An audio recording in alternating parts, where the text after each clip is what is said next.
dalam BuzzPop hari ini kita bakal membedah dan membincangkan 3 trailer terbaru daripada Hollywood. Para panelis kita malam ini terdiri daripada saya, Nadzru daripada BuzzPop TV. Seterusnya Iki Ali daripada YouTube channel Brothers Ali. What's up bro? Sup. Dan seterusnya What's up? adalah what's up bro? Welcome. Dan seterusnya adalah Jamal Raslan yang sekarang en route pulang. Dia sekarang di dalam taksi. What's up bro? How you doing man? I'm good. Children of the Atom, looking forward to watch Zack Snyder and be converted finally. Okay. Yang tu hari lain. Malam ni kita dah tukar line up sikit. But yes, jom kita mulakan Tak apa. Yes. Kita mulakan dengan trailer menarik kita. Yang pertama. Alright, so trailer menarik kita yang pertama adalah Alien Romulus daripada pengarah Fede Alvarez. So whenever you're ready, Iki, jom share trailer. Alright, jom kita tonton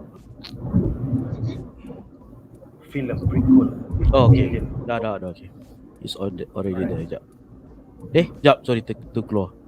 Sorry. Apa, it's alright. Yes, Iki merupakan trailer jockey malam ni. So dia Alright. Are you guys ready? Let's do this guys. Let's go. Okay.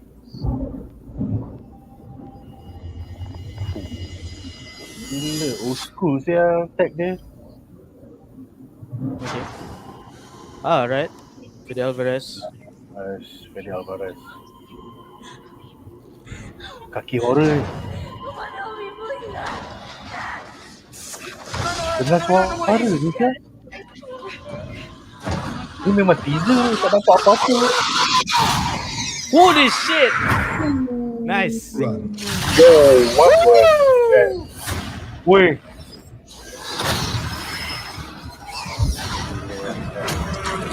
Saga tu menakutkan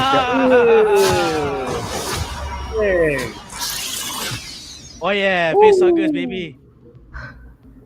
Oh, ni replay terbaru lah ni. Langsung kali ni.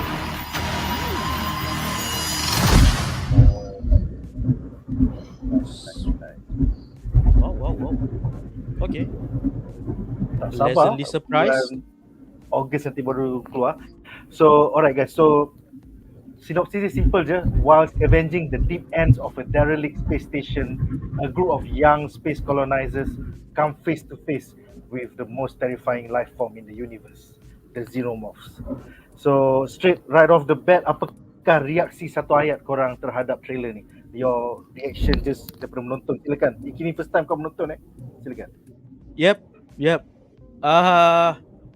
Bagi aku dia macam wow, I mean I didn't expect this sebab Alien is like more and more throughout the years is going more to the action. Sebab I know there's some horror roots there. Dan aku tak ingat lah the original punya Alien macam mana sebab I don't really follow Alien punya franchise at all. Tapi I know about the Xenomorphs and whatever all that, Ripley semua tu. I know the gist of it. And then I remember like that, I mean even the games back then pun dia gearing more towards the action side of Alien. So bila there's like an Alien game, I can't remember which one, but it's focusing on survival horror punya aspect of the Alien punya world punya lore. It was interesting and now I'm having that vibe. Aku tak main game tu tapi I know about its reputation and then they bring that to movie form. So macam I mean I'm not interested but now I'm interested because they also got the Evil Dead reboot guy to direct it. So I'm expecting more blood and guts. Let's go. Alright, seterusnya silakan Jamal, apakah pendapat kau just straight off daripada menonton trailer tu, silakan. Okay, number one, aku tengah nak buat review style alien kat. Korang nampak aku? Tak nampak kan? Oh. Sekali No, jangan jump scare sudah. Okay, kau jangan Jangan kelakar. Aku dengan Nick sama. Kita orang dalam hati ada taman, ada fun fair dan macam-macam lagi. Jadi kalau alien keluar tu memang kita orang dua mati dulu aku Nick. Okay, aku mati sebelah kau lah. Pegang cannon ke senapang ke tak guna agak. Anyway, I'm watching it. Aku suka the idea of alien. I think aliens, aku tengok aliens 2, lepas tu aku tengok aliens, lepas tu aku tengok alien. And then I didn't watch anything else until Prometheus. So I'm happy that I skipped everything. Sebab aliens and alien is for me probably the best alien films that we have ever seen. Kalau nak gaduh just for debating purposes, maybe Starship Troopers have a say, but aku rasa aliens dan alien best. So I've never been invested in the franchise, but I've always liked it because aliens was a great viewing experience for me, and watching this trailer takes me back to that. And I feel that now is the best time to do films like this because the amount of film technology we have in terms of practical effects, in terms of VFX, in terms of SFX, in terms of camera, semua gempak. So whatever ideas that anyone could have had back in the day, dia boleh execute dengan lebih hebat sekarang. So this would probably be the first time kita tengok all that coming together for an alien film in a long while. Because Prometheus is just basically dia just nak kejar balik kegemilangan lampau. So tu tak kira lah pada aku. So this might just be that film. And dengan code name Romulus tu aku macam oh shit, is this gonna be, you know, hopefully there is like some hint of the backstory for the xenomorphs, but you know what, I'm looking forward to cool guns. I'm looking forward to really cool action sequences, but in terms of atmosphere, yep, I'm watching this. Aku akan tutup muka but I'm watching this, damn it. Yeah, Come man. on, I mean, guys. franchise Alien itself memang otai yang buat lah, because first film 1979 was by Ridley Scott, and then film kedua dia Aliens was by James Cameron. I mean, those are the two of the best filmmakers of the 70s and the 80s, man. So diorang dah start well, and I think Fede Alvarez will bring the hype back. Personally, aku suka masa ada banyak facehugger tu, and then satu tu terletak tu, oh gila babi tu scene tu. Dia monyet. Pada aku Aliens ni best sebab dia punya facehugger dengan chest burster tu adalah iconic. And then that long skull punya design tu is very iconic to the point that Akira Toriyama used that as a reference when he designed Frieza. So Frieza dia ada 4 phases before dia punya final phase tu. So phases 2 and 3, design kepala dia punya punya tengkorak sebiji macam alien punya xenomorph. So that's how cool it is. Silakan. Aku senang je. Dia the alien thing is all dandy. Bila aku boleh hook into the trailer, bila aku nampak like blood spatter dekat macam bed chamber tu.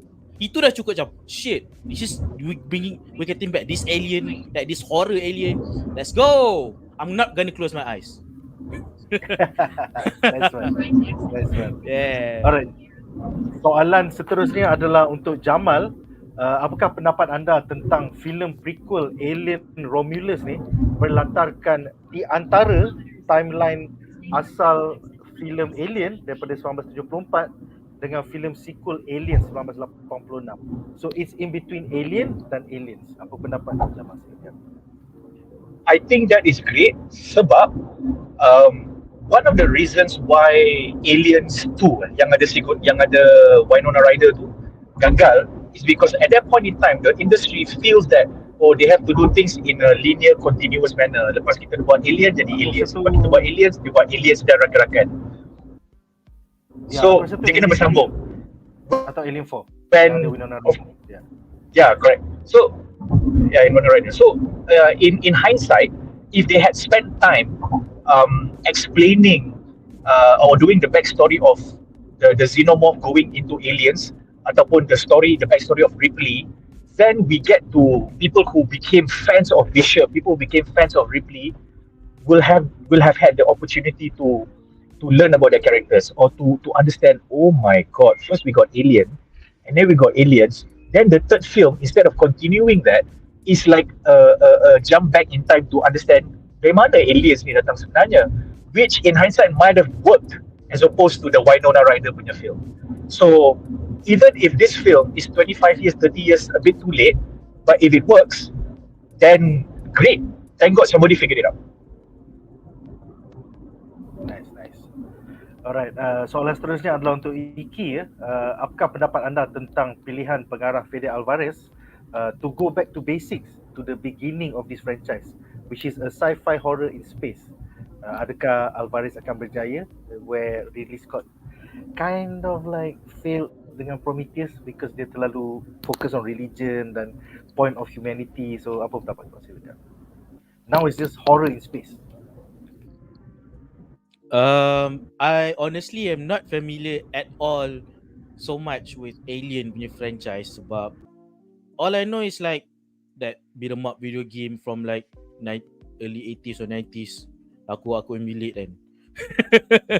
And then I don't know, yeah, and of course I know about a little bit of xenomorphs and the Ripley and all that. Just orang kata the iconic parts of it lah. I know I'm not really familiar with the franchise and the lore, whatever. Memang tak familiar langsung. So I don't know what happened to Prometheus when it was eventually revealed that Prometheus is sebenarnya like Alien punya part of Alien punya franchise. So macam it was supposed to be like a bit surprise kan to people who didn't know. So I didn't care. And then, it's an Alien movie. Okay, I get it now. Alright, but people don't like it as much. So aku senang je bila cakap sci-fi horror in space. Aku ni banyak benda aku tak tengok lagi, macam even aku masih bergamer, tapi there's this one game clearly inspired by aliens, which is Dead Space. It's basically the first Dead Space is basically alien in space, similar to this lah. So macam I haven't played it, but I've seen and I know the reputation, and they say it's just as good is good and not even mention alien when it's clearly orang kata inspired by aliens, because alien is like the granddaddy of horror sci-fi, I would think. So and then they pair up with the guy who kind of like successfully rebooted Evil Dead, I think. For me, I love the first Evil Dead reboot, very nice, and it's from this guy. So yeah, let's see how he handles an even bigger IP like Alien, because yeah, he did that with a relatively smaller, although it's big also, Evil Dead franchise. Yeah, let's see how he rolls with this one, going back to horror. Yeah. Yeah, aku memang suka bila kita nampak the darkened hallways, and then got the silhouette of people with like a source of light at the end of the hall. Those are like classic horror tropes, but in space. So aku lagi macam ni lah abang nak, macam ni lah, you know. I personally aku rasa Prometheus fell went wrong in a sense, pasal Ridley bila dia dah tua, dia start questioning religion, agama, what's the meaning of life. So dia cuba nak jawab semua tu dengan filem Prometheus, di mana the source of life atau humanity was created by the engineers, the creators of the xenomorphs. So it's like a origin of xenomorphs, at the same time origins of humanity on Earth. So aku macam, ni kita apa ni pakcik? Kau dah terlalu... Who cares pakcik? We want to see guts. We want to see alien eating things. Come on, hugging, face hugging. Betul lah. Come on. Betul lah. And then even the follow-up Alien Covenant was more of the same thing. So I'm happy that Fede Alvarez goes back away from all this philosophical shit, dan sekarang akan fokus back to horror. So itu yang apa nak. Macam tu lah.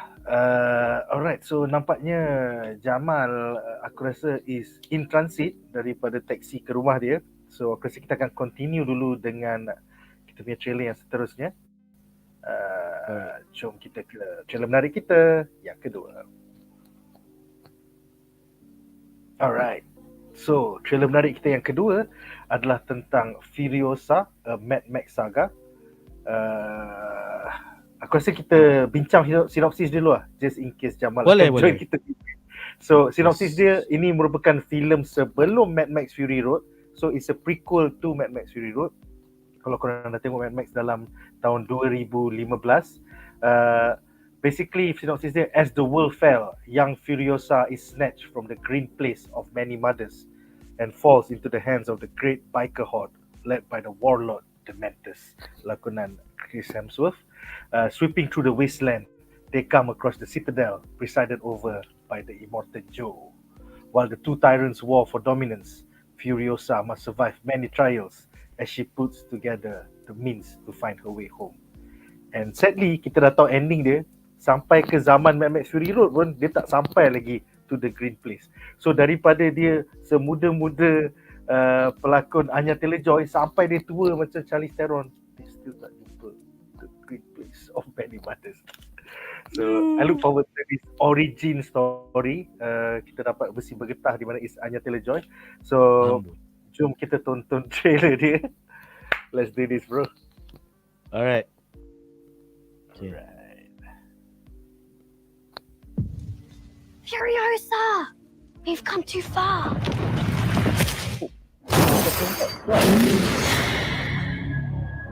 Just leaving also. They took Furiosa! Oh shit, that song. Yeah, it's The Man Who Sold the World by David Bowie. As a child, my world was forever changed. My mother was magnificent, Woo! Mak dia. and he took it all from me. Aduh, tak boleh lah. Thor, aduh. Who do we have here? Kau dengan kidung tipu dia tu. She's from a place of abundance. This is our destiny. My childhood, my mother, I want them back. Wow. I want them back.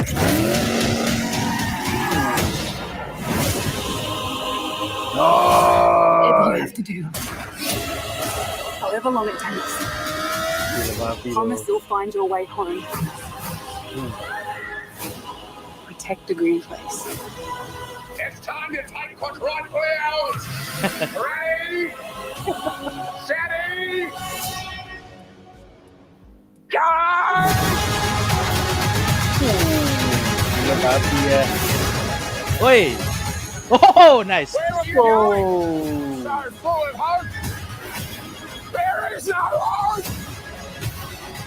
Gila babi explosion. If you find him, he's mine.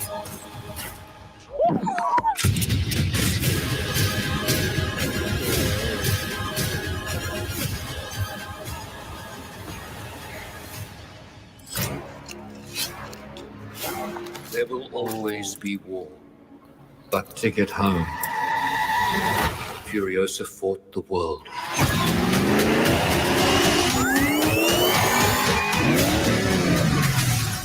Shiny and chrome. Remember me. Oh, man. Gila lah. I think this is Holy gonna blow ball up sack. It's gonna blow up. Holy ball sack. Holy ball sack, my ball sack. Alright, so reaksi kau, holy ball sack Anything Yeah, else? holy ball sack is my reaction. Yes. Silakan Jamal. Kau nampak the tail end of the trailer tadi, apakah reaksi satu kau silakan? Okay, kebetulan thankfully trailer ni aku kebetulan dah tengok pagi tadi ke semalam. So that was just, tapi aku tak habis tengok, and it cool, the cool coincidence is that part yang aku berhenti tengok tu was the part where I just joined. So aku macam semangam. Okay, this is the thing with Mad Max I think as a trope, aku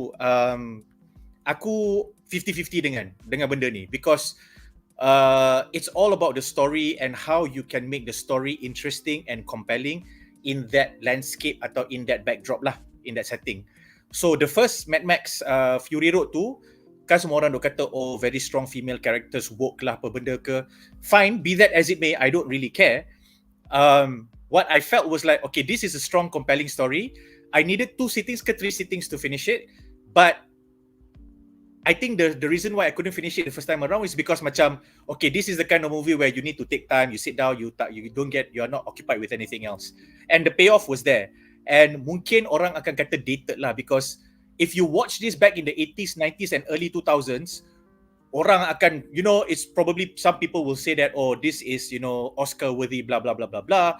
But in the 2020s, kita dah biasa tengok cerita macam ni across all mediums. So then when it came out, it was just a question of what else can you bring? What else is new? How are you going to be different? And by and large, as a visual spectacle, it exceeded all expectations. It was a huge success. But interestingly, since then, I think the creators has got a new lease of life and they started to find stories that they can tell within this premise and setting. So bila aku tengok this trailer coming out, aku curious lah, macam kau nak buat lagi cerita ni, kau nak sambung lagi, like what do you have to tell? And the thing that got me macam, okay, I think I'm gonna watch this, was Chris Hemsworth. Aku rasa macam, yo, this is like, this is you getting to play.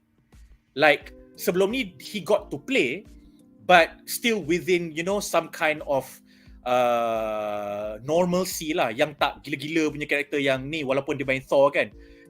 So that was a lot like, maybe that is just an aspect of Chris that he has always wanted to show but couldn't show. And then he did so many other projects. But this film is like, you know what? I just want to go a bit more crazy. I just want to have fun at the set. And then I want to wear all these stupid practical effects and have these really extensive backdrops and sets and cars and just be wild. And by and large, from the trailer, aku macam, oh, sweet. Because nampak kau gila macam tu. And then because of how successful Fury Road was, aku macam, hey, you know what? There's a nice story in there. Of course, the dystopian blah blah blah blah blah, but it worked. So aku macam, you know what? I'm gonna watch this also, especially when you have Anya Taylor-Joy, which I somehow or rather strangely have grown to like as an actress, and her body of work. Sebab dia tak buat a body of work yang common, yang usual. Dia punya characters as of now banyak lagi very distinct. And I like the fact that she's a cerebral, self-aware actor. So bila dia berlakon watak-watak macam ni, kau nampak yang this is me trying to do something different. And by and large from the trailer, it works lah. And that story is pretty cool, from the green, from home, and then dia nak balik and then nak cari revenge. And I feel like, wow, revenge, the story like this, for me it's like an American Fist of North Star. And whatever you can say about those kind of trope, I'm just gonna watch it. This kind of dystopian punya setting, kita dah lama tak dapat. Kids of the 80s and 90s were lucky to have stories based on this, because that was how you wrote things differently back then. And then in the 2000s, 2010s, kita tak buat benda-benda ni, semua nak sci-fi, semua nak futuristic, semua nak robot, semua nak AI. And with our film technology now, it's about time we go back to this kind of setting and say like, okay, now let's see what we can do with all our tech to write a story in this kind of setting. And I think by and large, it looks fucking cool, man. Like, if there are Hot Wheels for those cars, I'm sure benda tu akan jadi collector item gila babi. Like, confirm. Betul. Gila weh. Like, the reason why I watched Fury Road was like, shit, motor tu cool. Fuck, lori tu best gila tu. I was like, faham tak? Like, really, macam budak-budak. You can call it masculine, boyish ke, peduli apa aku. Just, it looks so damn cool. It's just lori, lepas tu kereta yang ada roket, lepas tu harpoon, senapang, Gatling gun yang ada harpoon yang, this kind of like really wild shit. Cool gila. Successful formula, cool gila tu. Aku ingat back in 2015, aku tengok filem ni dekat Pawagam dengan date lah. So, I think 30 minutes in, aku tengok mata date aku, dia tengok aku macam, what the fuck are we watching, man? It's awesome as fuck. And I think from that moment onwards, aku fell in love dengan diesel punk as a genre. It's a dystopian. Dia macam steampunk tapi it's like, end of the world. Yeah, diesel, high octane cars, high octane, yeah. And sekarang date tu tak menjadi, but I fell in love dengan diesel punk and Mad Max as a franchise. Kau patut fall in love dengan date tu, tapi kau, so you have to follow this damn franchise until the end, bro. Yeah, man. Kau tak ada, bro. Shiny and chrome. Shiny and chrome. Betul. Betul lah. So definitely can't wait for this one. And yeah, silakan Iki. First off jap, boleh tak buat benda ni jap is it working? Yes. Jap. Nampak aku punya background tu? Kat atas gambar. Yes. Gambar apa tu? That- Is that the that- OG Mad Max? That is OG Mad Max mixed up with that pool. Whoa, nice. Cool kan?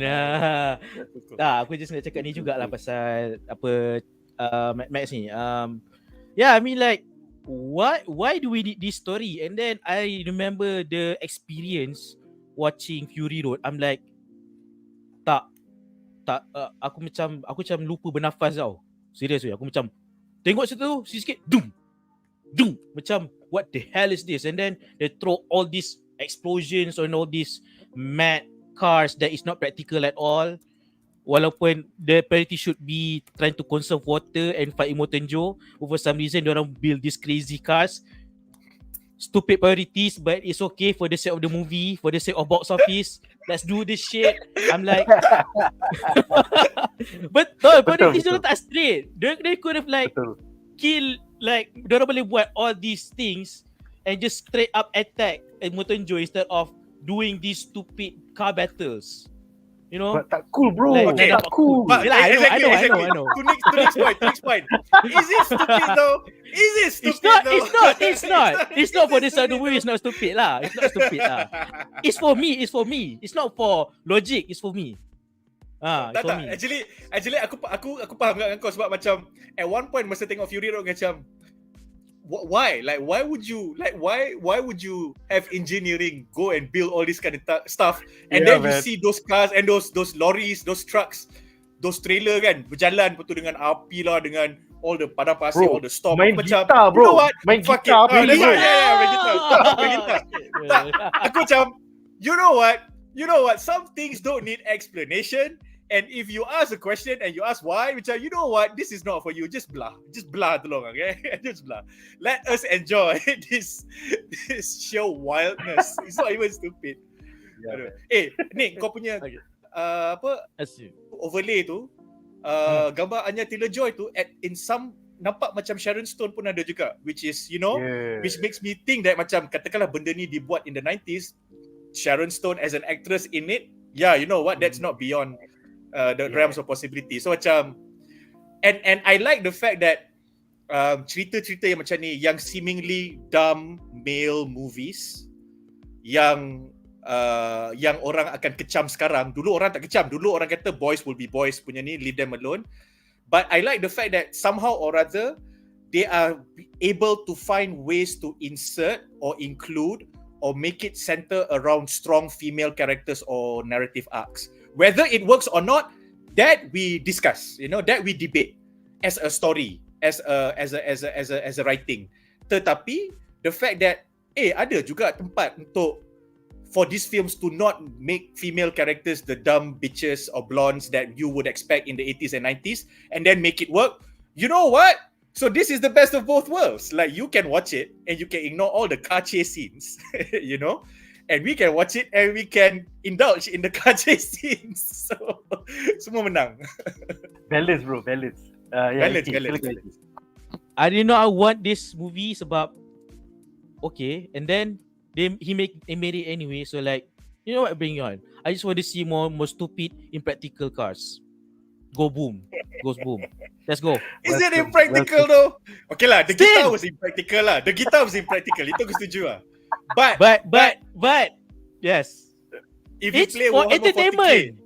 40K, if you play Warhammer 40K, the importance of a soldier at the in front of everyone playing the guitar with music, loud music, raw. So the Chaos Marines ada, the Orcs pun ada. It doesn't make sense, but it makes sense. So I get it. I'm just trying to be a asshole contrarian here. That's all. Tak. Dia macam orang masuk perang dulu main drum bro. Orang masuk perang main drum. Sama lah. Yelah. Kita api. Soalan pertama adalah Untuk Jamal ya, apakah pendapat anda tentang pengarah veteran George Miller kembali dengan filem prequel Mad Max tentang Furiosa zaman muda sebelum dia bertemu Max di dalam filem Mad Max Fury Road. I mean, this is the same guy that did Happy Feet ya. So George Miller ni memang director yang otai, yang dah veteran. Awesome grandpa. Yeah, aku punya jawapan, no pun intended. I think he is happily dancing to this film lah, doing this film. Aku rasa macam ayat Iki tadi. Do we need this film? No. But does it feel good? Yes. Sometimes you just need something that feels good and make you feel good and make people around you feel good as a reason to do a project.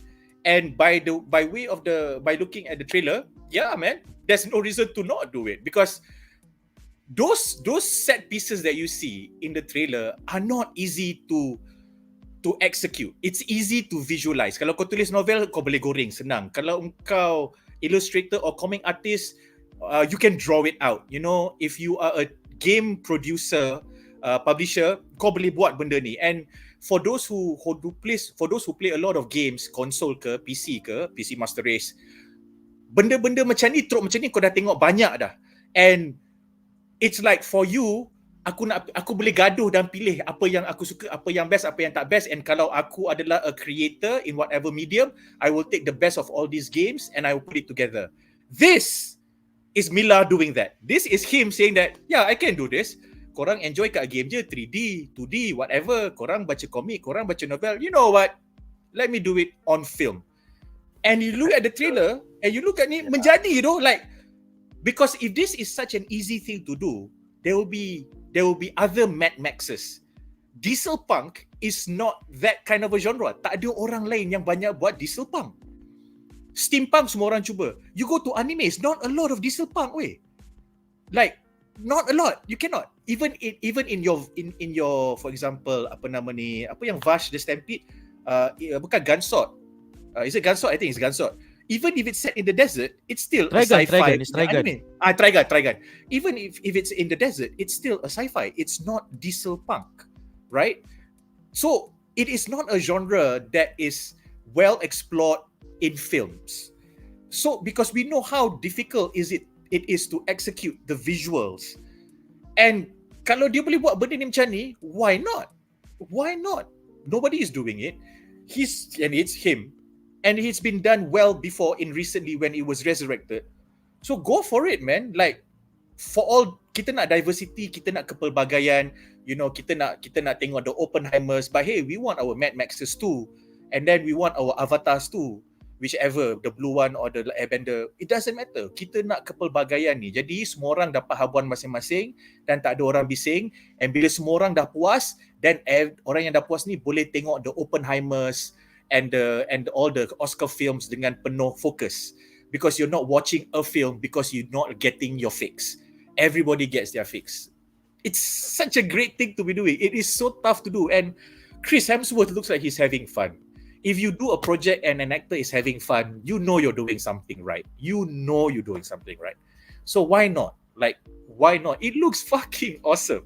Even if the film is shit, I can imagine the reviews will be a visual spectacle that fails to deliver on the story.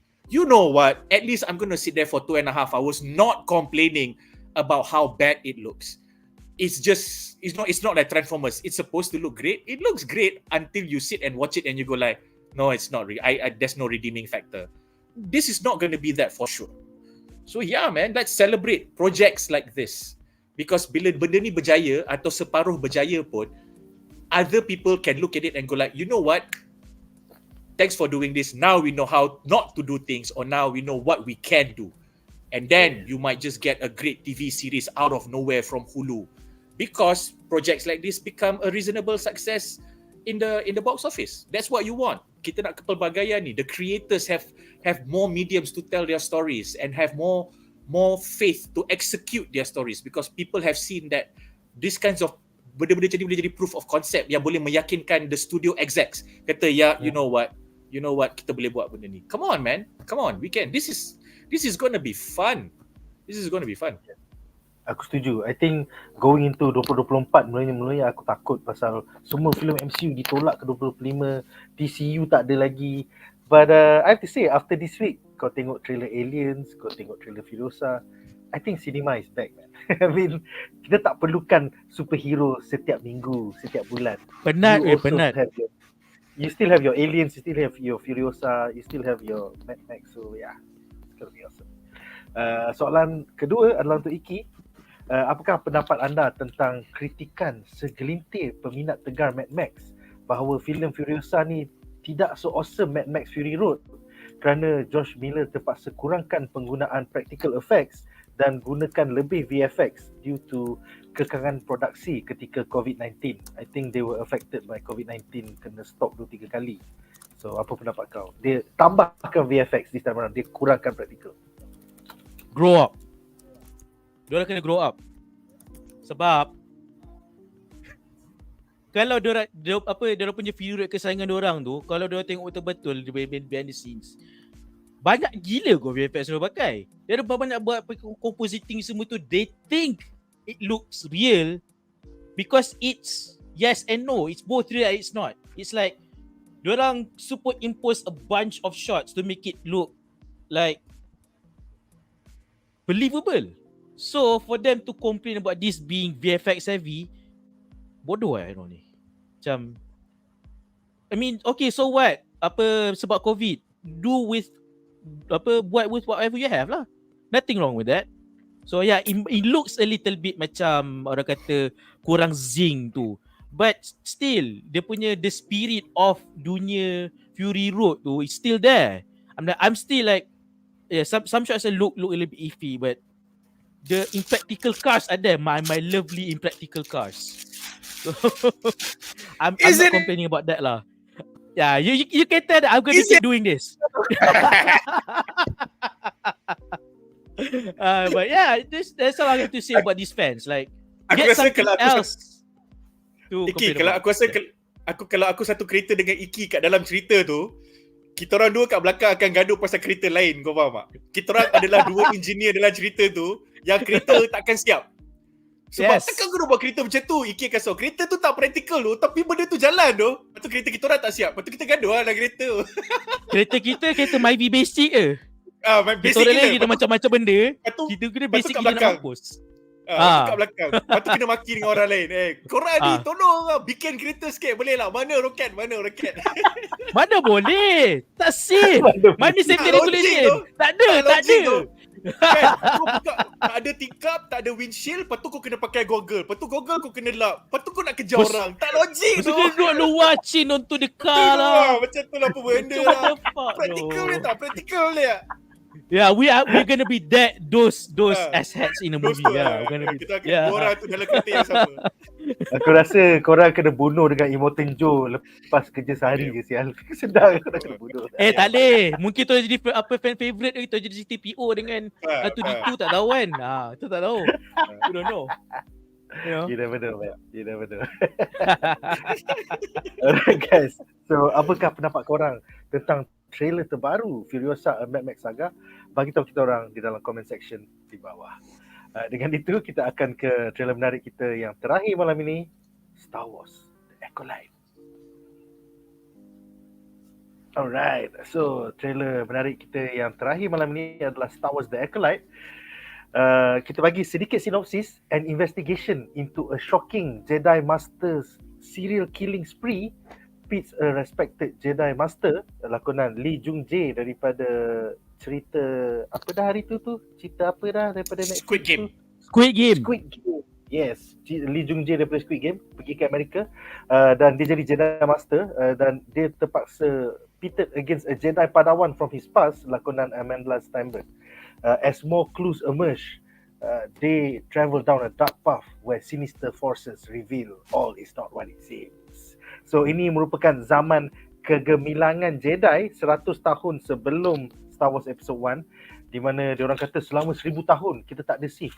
But I guess 100 years before rupa-rupanya ada Sith. So it's gonna be dia macam satu plot hole antara George Lucas dengan New Disney ni, tapi kita tengoklah macam mana diorang cover nanti.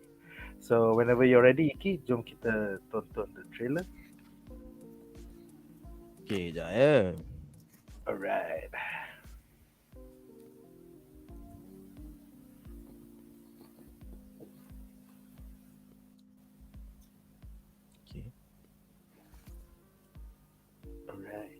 do this. Close your eyes. Your eyes. Ush, Coruscant ke ni? Jedi Temple. Mhm. We must not trust them.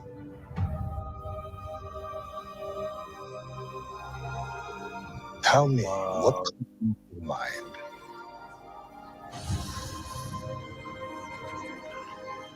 Life. Balance. I see fire. Inilah anak murid dia yang Trinity.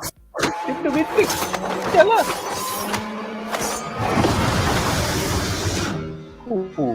Macam kongsi.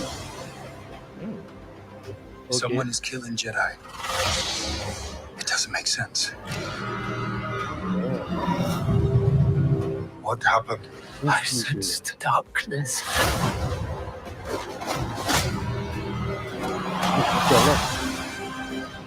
Banyak elemen kungfu tu.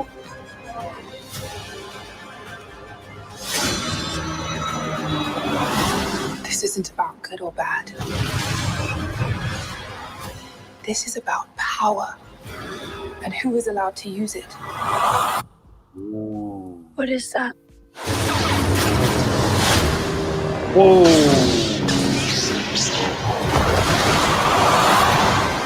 Ramai lawan satu sia. Seorang je Sith. Yang lain semua Jedi. Gila. A darkness rises. Terbaik. Alright, so soalan pertama adalah untuk Jamal apakah pendapat anda tentang fokus siri prequel ini kepada the golden age of the Jedi ketika era the High Republic, which is 100 years before film Star Wars Episode 1. This is new ground. Ini adalah projek Mat, Kathleen Kennedy, dan this is an era only covered by Marvel Comics dan juga I think Bantam Books in the past 3 tahun. So this is from the Star Wars Story Group. Silakan. Okay, so aku rasa my disdain for Mat has been clear lah, has always been, expressed without any hesitation, even though aku mungkin polite about it, but aku tak sorok, aku tak simpan. Apatah lagi dengan kekecohan stokin yang terbaru ini. Tiba-tiba pula nak menyimpang kan. Anyway, I've never liked the execution of their projects. Now, you can say that I'm a corporate apologist. If that's the word you want to use to describe me, I disagree, but I'm not going to fault you for seeing that, because like this IP makes money. This IP makes money without anybody doing anything, because that is how big and how entrenched and franchised the fandom is. So kalau kau tak buat cerita baru, the fandom will do new stories, because that's how inspiring and cool the IP is. So when you come on board and try to do something like this, you are not going to do something that is too different and too pelik, because you know that it doesn't make any fucking sense. So in that sense, kalau aku ambil on paper all the shit that Mat has been trying to do, and I can argue on its behalf.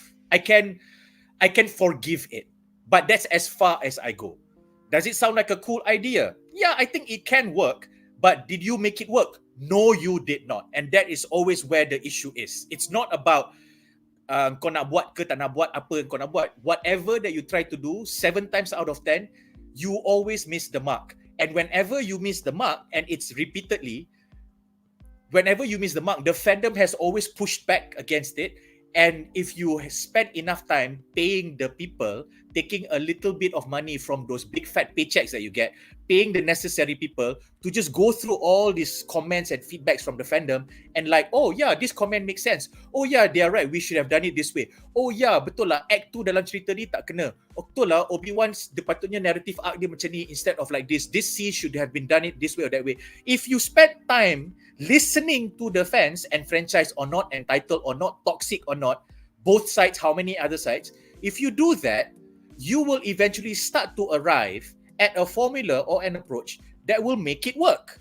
But you haven't been doing that. And then the Gale, you do it your way. Sometimes it works, like Endor. Despite the fact that people like me don't quite like it, but we are not going to say it did not work, because it did. But the difference is that it worked after all these previous failures. So instead of people like us coming on to your defense, it is people like us begrudgingly accepting it. And that's a huge fucking difference in a large fandom like this tau. Kita tak nak begrudgingly accept and forgive your efforts. Kita nak begrudgingly admire what you did, because you challenged us and we thought we couldn't be challenged, and then you succeeded. You did not need to do Endor to convince us that you are finally getting it right. That's a waste of 10 years. Why did you have to waste our time and your money for 10 years? So benda macam Acolyte ni feels like it could be a success. But if it comes after all this baggage, sedih ha. Because on paper, banyak je benda yang diorang buat okay. And now belatedly, they like people like, siapa nama ni? Tante ni lah aku lupa nama dia. Siapa pamak pakai topi, Filoni slowly take the reins. And even if it's not great, tak ada ramai orang gila puji, menang award dan sebagainya, it redresses a lot of the complaints and dissatisfactions that the fandom has. Meaning, there are less people on the extreme sides of things. There are more and more people coming to the middle. Even those who are staunch Filoni fans are starting to be more objective and say, okay, benda ni tak adalah best sangat macam kerja Filoni yang lama, but at least it's Filoni, because so we trust that he is not going to be heavy-handed with whatever he wants to do. And because of that, you then have room to experiment. This is what you should have been doing. And if this Acolyte is coming off the back of that, then there is no reason to believe that it's going to fail. Because if you look at the trailer, it is intriguing enough to make people go like, okay, this is a space yang tak ramai medium dan creator pernah sentuh kecuali the legends. Now, if in the background, you studied enough to write this shit, no matter what the changes are, then there will be many people who will be willing to give you that benefit of doubt and watch it until the end. And if you have enough fan service, if you respect the fan punya intelligence and passion enough, this might be another Endor, but more people coming on board. So aku mengharapkan sangat benda ni macam tu, sebab like aku am very surprised at how much Star Wars content I have consumed throughout the years. So basically anything film aku dah tengok, anything 3D aku tengok semua.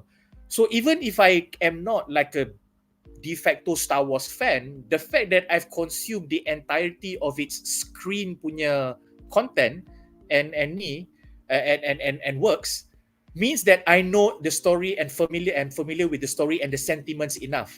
And I feel like Bad Batch is the kind of stories we need on top of your legends, on top of whatever else macam Rogue One that and these people want to do. So this is proof that you can do it right if you let the right people handle it and you just helicopter. Tak payah nak ada air tangan sendiri dalam every fucking project. You did not need to waste your time and our time for 10 years for us to push back. So if this Acolyte punya series is that, I guess a lot of fans, the Darrens, will say like, finally they figured out how to do Star Wars. Now, even if it fails, we will be more forgiving, and that's all we want. That's all we want. We wanted to see if you are approaching it the right way. Tak semua orang suka Boba Fett. Tak semua orang suka sebab tiba-tiba we all love the Mandalorian, and tiba-tiba Boba Fett jadi Mandalorian season berapa? Faham tak? So we all criticize that. But we all can see that, we can see what you tried to do. We didn't like it as much. But hey, at least you are not doing it in a way where you are giving us middle fingers, you know? So we just need that. You caused a rift in the fandom yang tiba-tiba orang yang tak invested in this IP and fandom for the past 30, 40, 50 years tiba-tiba feel they have a say just because Endor is the Star Wars I'm looking for. We are happy for you, but you don't have to be a prick when you tell us that we are wrong because we are invested in shit before you did. Okay? So you don't get to say that to us. So if this Acolyte doesn't do that, I'm happy for it.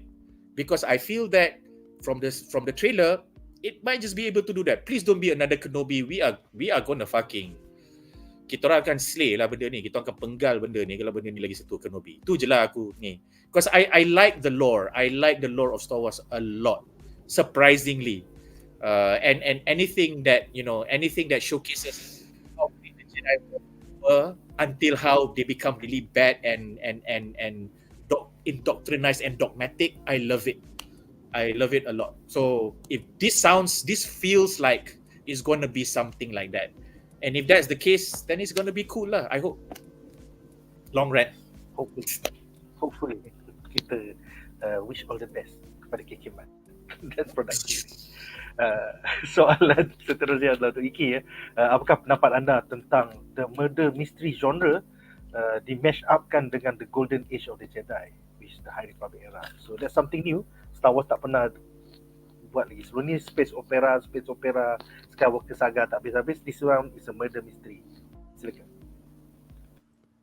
Okay, so my favorite so far in the Star Wars miniseries, Andor, it's like basically Blade Runner buat Star Wars. And then other things as well. It became a heist series at some point semua. And then it became like Prison Break. It was also Prison Break. Prison Break. It meshes up all these things that I like into a Star Wars universe.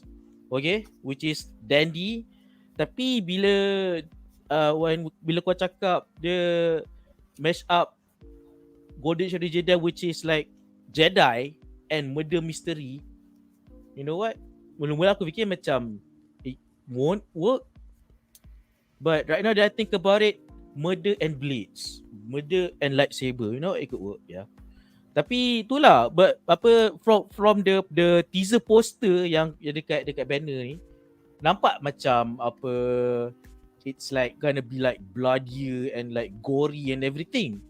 Tapi bila tengok trailer dia nampak macam sebab lagi-lagi sebab ada Trinity kan. Rasa macam The Matrix more than a murder mystery. So itu specific generation je kot barangkali. But the point is I will agree to that lah. Aku pun masa nampak siapa nama ni, Carrie Ann Moss, aku macam Carrie Ann Moss Trinity. Betul macam alamak, as I watch the trailer aku macam I need to remove Trinity from my head. No, tidak kata. Okay, I get that, but even so, they don't sell the murder mystery part of it. Yeah, they didn't. You're right. The poster did, not the trailer. So macam there's like orang kata disconnect. Yes. So I don't know, man. Sebab I also like go into believing that the book of Boba Fett is Godfather, but no, it's a stupid Disney shit again. So I don't know, man. They just don't fuck me up with this one. That's all I'm asking for. Aku setuju dengan kau. I don't know. This is not me playing devil's advocate. This is just me wondering, adakah diorang macam, okay, this is the key art for the series, which is the blade yang Nick guna untuk overlay ni. That's cool. Tapi for trailer, they made a marketing decision yang macam, kalau kita sell a murder mystery, we don't know if it would be enticing enough for old school fans to be excited over. So what they then did for the trailer is that, okay lah, for trailer ni we just be straightforward. We just set the premise of the series, which is tiba-tiba ada the Jedi on a mission nak pergi cari ruang lain, and then they jumpa this mystery potential serial killer or whatever, and then tiba-tiba nampak semua Jedi nak kena lawan di serial killer, and then they end it there. So that establishes what the setting of the story, the premise, but the whole murder mystery thing that you mentioned, maybe that is how the series will feel as we watch it episode per episode, which is indicated by the key art. So again, you still have a good point. Does that make sense though? Because if the key art is this, then your trailer should match the key art. Then you have that consistency. Baru the comms of the show baru consistent, baru orang feel benda tu. So that remains to be seen lah, kan? Because maybe orang kata macam, alah, kalau kita buat key art murder mystery macam ni, macam dah public faham pun key art tu apa benda. But hey, Iki is an example of the public understanding it. And then dia tengok trailer kata, kau cakap benda macam murder mystery, tapi trailer tak ada pun mystery. So, apa benda? There you go. So, it remains to be seen lah. But Iki's point is good. I have a shit take right now. Okay, so if Zack Snyder still gets a hold of the Star Wars IP, this would work for his project. Because he can sell me a murder mystery somehow. Maybe. Yeah. Just not what I'm showing right now. I'm seeing right now. Yeah. I think But I- he has Rebel Moon, so Rebel Moon! betul, dia dah Snyder's busy, dia dah busy. Babi Snyder supremacy. Betul. Snyder tengah busy, dia tengah buat Dune Part 2 dia sendiri bro. Rebel Moon Part 2. So nak macam mana. Tapi Let's go! aku faham korang punya complain about the trailer. Actually the trailer is trying to sell the relationship between the master, the Jedi Master Lee Junjae dengan dia punya Jedi Padawan tu, which is Amandla Steinberg. Budak kulit hitam yang cakap I see fire. At the same time, that is the budak yang pakai cloak warna purple tu. So she left her Padawanship midway. Dia tak graduate, dia jadi rogue, and then now she returns back as either the suspect, the ones killing the Jedi Masters. Maksudnya Trinity ni tak lama. She's gonna be one episode je. Dia akan mati dalam episod pertama. She's gonna be one of the Jedi Masters yang kena bunuh oleh Amanda Sandler, ataupun Amanda is trying to tell her that kau akan dibunuh. So I think the central mystery in the first few episodes ialah adakah watak Jedi Padawan Amanda Steinberg ni pembunuh ataupun the one trying to uncover the pembunuhan. So that's what the trailer is trying to sell you without telling you it's a murder mystery. So yeah, it's a mixed bag lah. Tak sama dengan poster ni, tak sama dengan genre murder mystery. So macam tu lah. Cool. Alright lah. Soalan terakhir untuk semua panelis, ni is macam orang cakap, ni adalah di sebalik me tu, how the me is made. Adakah korang concern bahawa showrunner Leslie Headland is a woke storyteller yang menyanjung Rian Johnson and aims to break the Skywalker saga dependence untuk franchise Star Wars? Pasal ya itulah, dia kata Rian Johnson tu is the way to do Star Wars, the way forward. So apa pendapat kau? Siapa nak jawab soalan pedas ni? Silakan jawab. Silakan. Tak, aku nak buat ni je. Aku bagi Iki jawab dulu. Aku tengah buat ni je dulu. Okay. I don't know who the fuck Leslie Headland is, so I'm not gonna comment about that. She did Russian Dolls in Netflix, and she used to be secretary kepada Weinstein brother. So dia woke dan dia anti perverted old man macam Weinstein, Harvey Weinstein that she used to work for. So macam tu lah. That's not a bad thing. That's not a bad thing. She's a director. Yeah. Okay, still don't give a fuck about her. But untuk the fact that dia puji Rian Johnson for one thing, which is to break the Skywalker saga dependence, I agree with that. But for the woke part, Hollywood needs to figure that shit out. I have no comment about that. They can do whatever they want about it, but I hope they should see that diversity for diversity's sake is not always a good thing. If it ruins the story, then what's the point of us watching a fictional event? Like, come on. It's a way to disconnect from the reality of the harsh reality of the world, where you reminded that, oh, kita ada masalah, oh, you know, I'm not gonna go further, but you know what I mean, the woke shit. So yeah, they want to stir the hornet's nest too much about this. Aku expect a few of the Jedi's akan daripada kultus geng Abjad. Aku rasa lah. No shit, of course. Abjad babi. I would think so. Dia Abjadi. Dia Abjadis. The Abjadi. The Abjadis. Abjadis. I think again, my disdain for Rian Johnson is well documented in the channels, and if there's anything that Star Wars related that I dislike more than KK, it's Rian Johnson specifically, or not him as a director, but his work on Jedi. Because okay, on one end dia macam ni, you came on to a project, you said yes to a trilogy where you come in between and you continue on J.J. Abrams' work. Whether or not J.J. Abrams' work is great is irrelevant. As a storyteller, as a creator, you try to toe the line lah. And if you want to make your changes and insert your own Ryanisms or Johnsonisms, you can. But if you're doing episode 2, then tough. If you wanted to do that and you're from episode 1 or you're doing the Book of Boba Fett season 1 volume 1, sure, go the fuck ahead and do it. You got the job. But you, because of your cinematic or filmmaker pride, you toyed with a fandom's sentiment. Now, it's not whether the fandom sentiment should be toyed with, should be trifled with. That's irrelevant. You are nobody to come in and do that. People who are somebody they want to come in and do that. Even they take a lot of time and they have due process. Engkau tak ada. So you didn't just masuk the franchise, messed up whatever Abrams and KK had planned, and then everybody, including the entire fandom, had to figure out how to deal with that shit. You did this as you walked out of that whole shit and that whole mess. You at the same time kutuk semua orang yang push back against you, yang kutuk you dan kecam you, but you at the same time guna credit dan the name of that Star Wars episode 8 on your CV to go do your own projects. And then you are unapologetic about the whole shit. So then it is not about you as a cinema. Then kalau patut kau marah kenapa orang kutuk engkau personally, because you made it personal. For you being part of the project, you felt that you were as big as the IP or even bigger.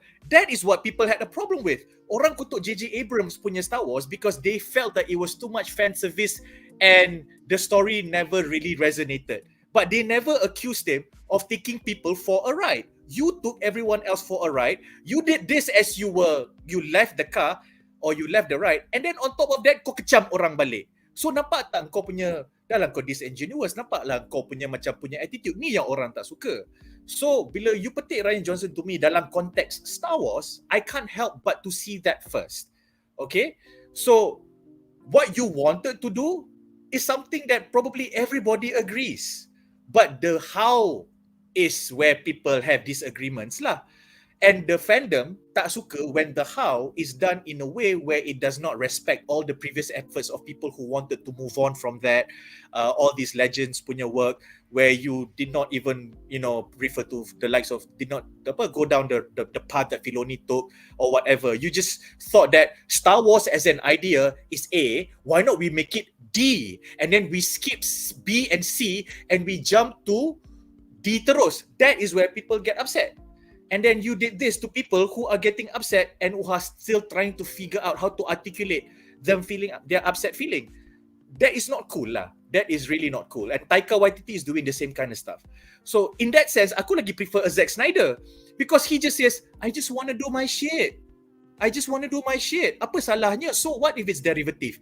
Okay, fine, go do your shit because you don't slate other people. You don't understand why the hate that you get and you don't push it back. So benda-benda macam ni yang membuatkan aku risau.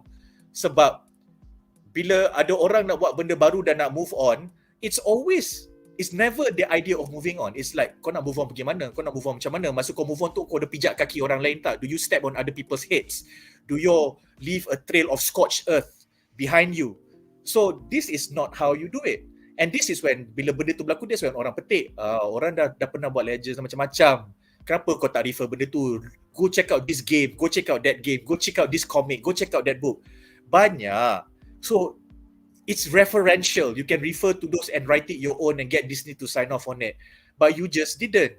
Kalau kau buat macam tu, kau nak woke ke, kau tak nak woke ke, orang tak kisah because one thing that Rian Johnson had right, even though the execution was poor, but what he had right was the idea that the Force can be with anyone because that is what people in the universe can come to believe. Let's just say aku dalam Star Wars punya universe. Aku in some random planet and I know Jedis exist and the Sith ada the Empire, the Galactic Empire, the Republic and all that shit. Kalau aku tengok ada Jedi dan aku tengok Jedi selamatkan kampung aku, it's not inconceivable for a small character like me, an inconsequential, insignificant character in some random kampung at a random planet to go, wow, kalau aku ada Force tu pun cool juga kan? Mungkin aku pun boleh selamatkan kampung aku. Macam mana nak ada Force tu at? So if you use that premise to arrive at the idea, the Force can it's not hereditary. The Force can be in anyone. Yes, it's natural. People can accept that. People have accepted that to many different degrees. But when the way you execute it is wrong or different or is in people's faces, and then you are not apologetic about that, itu jadi masalah besar.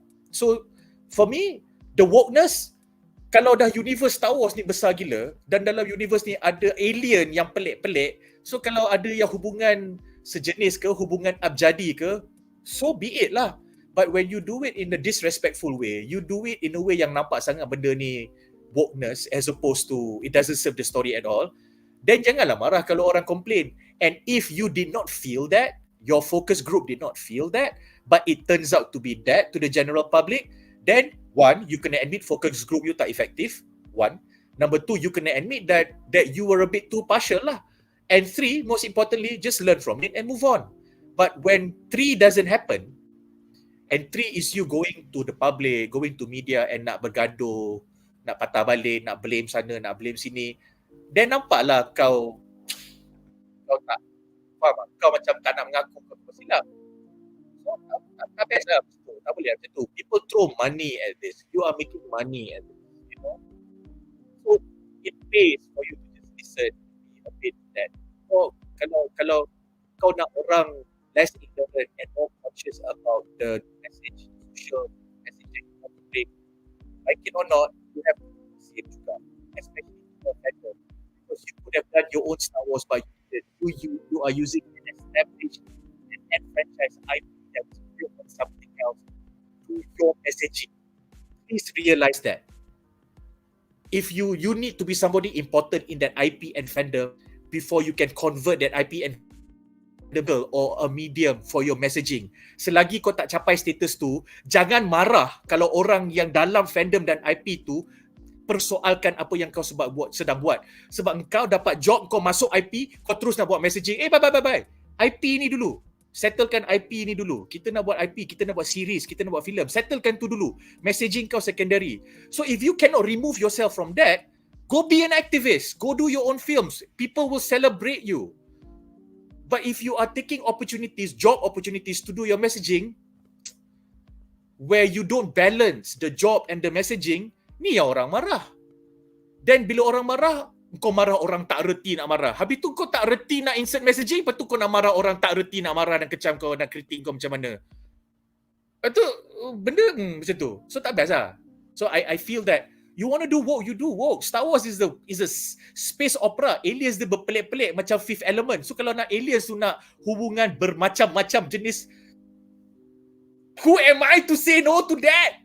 And if you make the hubungan bermacam-macam jenis tu ada parallels dengan the real world, cool. That's what X-Men is. I love X-Men. So it can work. But if you don't care about making it realistic in world and then baru nak make it relatable to the real world, then you are just worried, you just concerned about messaging, woke messaging. Ni yang orang kutuk. Orang marah ni je. Orang tak marah benda lain pun.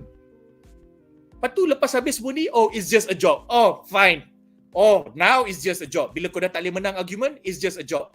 Dan betul lah. Dan kalau job, kau ikut brief lah yang kau nak kena masuk messaging ni, kenapa? Faham tak? So that's just it. That's just it. Simple je. I don't have a problem with orang nak masuk messaging. Do it right. If you do it right, people will puji you for doing a great rendition, a great adaptation or whatever of an IP, while on top of that, dah lah kau buat ni best, ada messaging, cool. Why can't you do that? Why can't you do that? Just do that. Simple. Setuju, aku setuju. Focus on the story first. Focus on the story. Yes, betul. Tapi aku ada satu concern lagi adalah the fact yang kita ada 8 episod, tapi it will be less than 30 minutes each. So dia macam kau tengok movie sebenarnya tapi dia potong 8. That is my one fear lah. Pasal we already saw that with the Reva, a Star Wars story, where at the end of the day it's just a 2-hour film tapi dia potong 6. So yeah, aku a little bit afraid of Star Wars The Acolyte ni, but I wish them all the best lah. Iki. Itulah, in fact Filoni yang Filoni punya macam kau punya point, Filoni punya apa nama ni? Ahsoka pun sama juga. Like orang, as much as we all liked it and loved it a lot, kritik je. Apa pasal episod tak cukup panjang? Apa pasal episod macam ni? Apa pasal episod macam ni? So sama. So it's not about Filoni or what. We are displeased at that. And this is Filoni So sama. Jangan buat episod 40 minit tapi kosong, tak ada apa-apa, dan jangan buat episod yang best tapi macam 23 minit lepas tu macam What? Itu je? Janganlah. Aku teringat my experience watching a Netflix Resident Evil series, bukan yang the live action one. Of course, I avoid that like a plague. I mean like ada satu lagi Resident Evil. They call it a series, but it's like I'm watching like Nick said lah, a movie potong part. Macam it doesn't feel like a cohesive proper episodic flow tau. Dia rasa macam movie potong part. So bila tengok those like 30 minute moments, macam is this building up to something? Is this a complete story for an episode? It doesn't feel like that. It feels like, yelah, rasa macam aku nak invested kokak aku. Aku nak invested kokak aku. So I don't know. Maybe with Star Wars, you know what? If it's short, it's okay. But if it feels like I'm watching that Resident Evil animated series kat Netflix tu, yeah, it's a bad idea. So I don't know. I have to see it, I guess. Yeah. I really felt it last year lepas layan Moving dekat Disney Plus Hotstar, which is a Korean TV series. Tapi kau tahu lah Korean kan. So cerita dia satu episod 1 jam, bye. And then kau ada 20 episod, bye. So kau ada 20 jam worth of stories dan subplot. So bila aku tengok tu kan, aku macam, apa sah MCU tak boleh buat macam ni? Apa sah Star Wars tak boleh buat macam ni? Kau ada channel kau sendirilah, babi. Kau nak buat sepanjang 1 jam 30 minit setiap episod pun boleh. Tapi kenapa kau nak buat 30 minit je, sial? Aku jadi marah, kau tahu tak? Dia rasa macam ada filem 2 jam, kau potong 6. Okay guys, Obi-Wan ialah 6 episod. Tapi butuh dia sebenarnya satu filem 2 jam. Fuck you, bro. Fuck you. Kesian. Setuju. I think Moving is a great example and comparison. Betul. Iki? Okay. Apa kalau setakat Korea Moving tu, they got shit on Turkish TV series, man. Diorang episode dia feature length and it's hundreds of episodes. So fuck all of you. Fuck all of you. Fuck all of your telenovelas. Fuck all of your Riva Star Wars story. Turkish series supremacy. Also, study supremacy, hashtag Insurance Nervous. Okay. Lol. Betul. Actually that show yang Turkish Game of Thrones, aku tak ingat nak tajuk dia, tapi yang tu memang epic gila tu. Setiap episod macam filem. Alright guys, so aku rasa itu saja untuk 3 trailer. Sekarang aku akan bacakan Q&A daripada penonton live stream. Ada 9 soalan terpilih, ada beberapa yang off topic, so aku bacakan yang on topic dulu. Jadi soalan pertama adalah daripada Wan Faris yang bertanya, ini Prometheus punya sambungan ke? Dia berkaitan dengan alien Romulus tadi. Tidak. Ya dan tidak. Pasal effectively Prometheus adalah filem pertama dalam franchise Aliens, dan ini merupakan, Alien Romulus adalah filem keempat. Pasal kau ada Prometheus, dan kau ada Alien Covenant, dan kau ada Alien 1979, kemudian kau ada Alien Romulus, and then baru kau ada Aliens 1986. So ia adalah sambungan kepada Prometheus, dan tidak, ia adalah prequel kepada Aliens. So, semoga terjawab persoalan kau, Wan Faris. Pening kepala. Pening. Seterusnya, Ahmad Muaz bertanya, alang-alang cakap pasal Ridley Scott, korang layan tak Blade Runner by Ridley Scott? Layan, tapi agak dated. Aku tak enjoy Denis Villeneuve punya Blade Runner 2049. Aku lagi enjoy yang Ridley Scott punya Blade Runner. Lagi best. Sama. Aku rasa lah aku salah tengok kot apa ni, apa tu, The Cut of Blade Runner yang Ridley Scott tu. So yes, aku tengok yang dia ada banyak cut. Ya, aku tengok yang panjang gila tu yang tak ada narration. Aku macam berapa hari aku try nak tengok. Aku ngantuk je. So, oh shit. I think I watched the wrong cut. I should have watched the theatrical cut or something. Yeah, it's a chore man to watch that cut. God. But yeah, it's still a influential movie, so cannot dig on it too much. But mengantuk is the word. Yeah, bet. I thought aku setuju. The part mengantuk tu aku setuju. I thought that was the film. Unfortunately, aku ni for a long time I believe that I have the stamina to watch slow films. Maybe because I'm a patient person ke, I'm a forgiving and accommodating person ke. So aku tengok. But starting from not being able to continue watching 2049 tu kan, aku terus tak boleh tengok cerita yang macam tu lagi dah. Tak kisah cerita tu filem ke TV series. Kalau TV series, I forgive myself and aku macam ulang balik. Meaning, aku tengok 15 minit, lepas tu aku sambung balik esok lusa. Filem, susah. I'm not saying that film spoiled it, but this is just probably me coming to an age where, okay, aku dah tak ada masa nak bagi filem-filem macam ni space. And unfortunately, this film, you're the first film that did that. And you're the first film that made me realise, betul lah, kalau aku tak tengok dengan orang, dengan kawan ke apa benda ke, I'm not gonna finish this on my own. Because the reason why films like that become intriguing is that it's compelling. It's very compelling. Walaupun scene tu slow, kau tak rasa slow sebab kau rasa there's a lot of space that you have given this character and this moment and this scene to breathe. That story tak ada langsung. And if you compare that to Dune, it's a lot less in Dune, but there are moments in Dune where kau rasa macam, yeah, this is a Villeneuve scene. Where dia rasa macam dia nak bagi kau art, dia nak bagi kau macam this is the space where the character breathe, where the story fleshes itself out. Not really, not if you do it this way. Maybe in The Arrival it worked because of how cerebral the film was, but the moment the film becomes like Dune or Blade Runner, dia tak jadi macam tu. Because that space kau tak boleh gunakan untuk fikir. Because kita audience, kita tengok kau hidang, kita consume. So apa yang kau hidang ni adalah pinggan yang agak kosong. Walaupun benda tu sedap dan dibuat dengan penuh seni, tapi pinggan tu agak kosong. Jadi ini bukan gourmet. Kami bukan penonton-penonton gourmet. Kami bukan consumer yang macam ada cita rasa tinggi. Jadi lambat untuk kita appreciate dan kita akan cepat hilang sabar. So too bad lah. So aku rasa cerita tu macam tu. And then aku rasa mungkin cerita tu juga cerita pertama yang membuatkan Bautista rasa yang macam aku boleh berlakon, aku bukan rock. So malangnya Bautista, not that film bro, not that film. So I don't know man. So kadang-kadang I don't know, like aku tak boleh, tolong jangan buat cerita-cerita tu.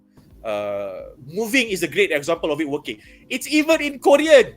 We cannot understand Korean. But hey, but we can feel it. We can feel it. Ya, betul. So Abang Muaz, nantikan sequel Blade Runner 2099 yang bakal diproducekan oleh Ridley Scott sometime in the next 5 years. Sama-sama kita nantikan. Alright, so seterusnya daripada Akid Nas. Saya tak layan franchise Alien, tapi filem mana paling best? Ada dua je. Alien 1979 dan Aliens 1986. Alien ialah diarah oleh Ridley Scott, legenda di Hollywood, dan Aliens diarah oleh James Cameron, lagi satu legenda. So kau kata dua tu je, then kau dah bersedia untuk Alien Romulus. It's as easy as that. Khalas, okay, khalas. Tak ada benda yang boleh. Khalas. No further comments. No further comments, ya. Seterusnya Wan Faris bertanya, soalan luar topik, kalau diorang reboot or remake Alien vs Predator tapi vibe horror, korang setuju tak? Well, kedua-duanya sekarang di bawah Disney, so it's just a matter of time sebelum Alien Mother menjadi Disney Princess. Sama-sama kita nantikan dia berlawan dengan Predator. Hari Disney Princess. Let's go! Disney Princess. Queen the walk, let's go. Queen the walk. Dia buka kau itu, let it go.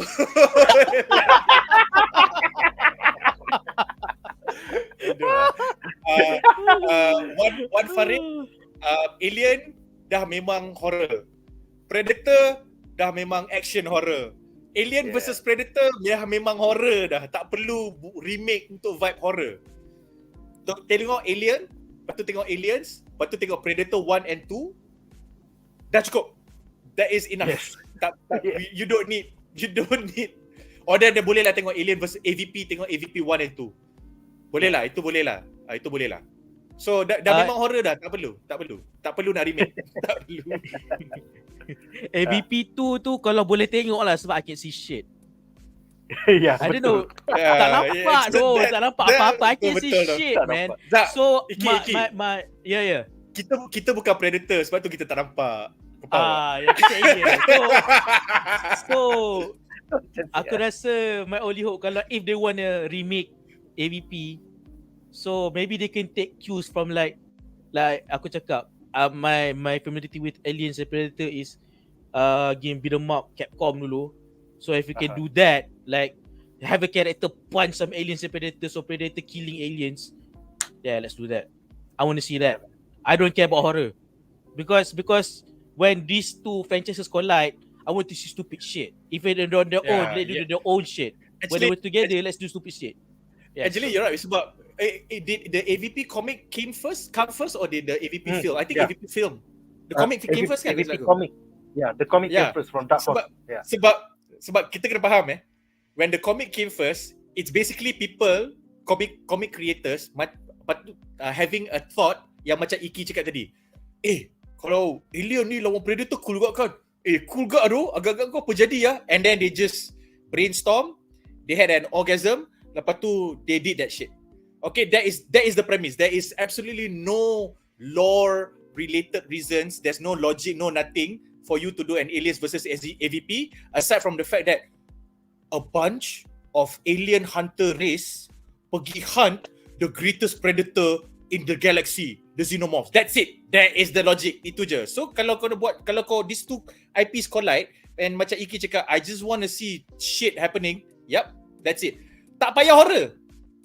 You know, let the predators macam bawa keluar pistol, bawa keluar all these funky edgy weapons. Yang and then macam aliens macam kau ingat kau gempak sangat ke kepala aku boleh pecah 3 whatever. Then that's it. That's the whole point of the two IP coming together. I want to see my cartoons. I want to see my cartoons, man. Ni cartoons lain macam. Director dia Zack Snyder. Itu yang kita dah. Money to see that. Let's go. Let's go. Produced by Michael Bay. Let's go. Yes. Mind blown. Fuck yeah. Alien versus Predator. Sucker punch. Tak boleh. Tetapi kalau kau specifically say Alien versus Predator directed by Zack Snyder bracket 300, itu aku setuju. Itu aku setuju. Aku setuju. Yes. Itu aku setuju. Yes. Snyder supremacy.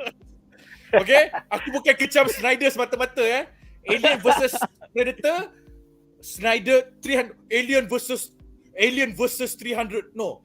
Predator versus 300 aliens. 300 predators versus alien. Yes. Sign me up. I give you my money. Let's go. Aku masuk Snyder Cup. Aku register. I stayed in here. You can claim. Betul. Sama-sama kita nantikan. Kau bayangkan chest burster tu slow-mo. Chest burster. Daripada 1974 sampai 1997, 1985, benda tu menjadi igawan semua orang, okay? That was like one of the most iconic alien shit that people would imagine, but nobody fucking executed on the screen until that film did it. I mean, it's practical effects. And when they did it, apa yang, oh my god, baby xenomorph tak ada mata, fuck my life, man. Shit. Gila.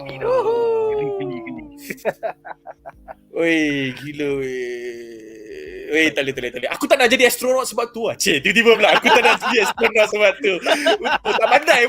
Tak pandai pun nak jadi astronot. Alright, soalan seterusnya. Wan Faris bertanya, Anya Taylor-Joy boleh carry tak aura Charlize Theron ni sebagai Furiosa? Apakah pendapat panelis? Silakan siapa-siapa yang sim Anya Taylor-Joy nak. Aku rasa boleh, tapi it might be 2 films too early for her, but you never know. Good direction, good script and a committed actor might be able to do it. I feel that Mary Elizabeth Winstead could have done Charlize Theron Furiosa younger version. Or somebody like Mary Elizabeth Winstead, but you know, I don't know, man. What do you think, Iki? Aku originally I'm not convinced like Anya Taylor-Joy as a younger Charlize Theron macam. And that's the trailer. In that overlay, she look like it. Tapi aku pun tak rasa macam. And then I actually watched it and like, this could work. She looks so much like with a lot of makeup kicking, she does look like Charlize Theron once muda. So yeah, I like to see more.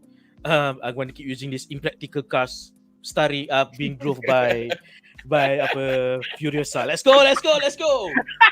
Macam tak, dia kena buat ni. Dia kena buat Mad Max Road Rage. Oh! Mad Max Road Rage. Oh yes, I pay this money to see that. Terbaik. Alright. Seterusnya, Fakir Piloki bertanya, simple question. Which trailer exceeds your expectation? Do you guys think it will be the same energy bila dah release? I think Alien Romulus. Akan wait. Ya, silakan Jamal. Aku setuju dengan Nick. Romulus, aku because personally aku dah invested in Star Wars punya IP.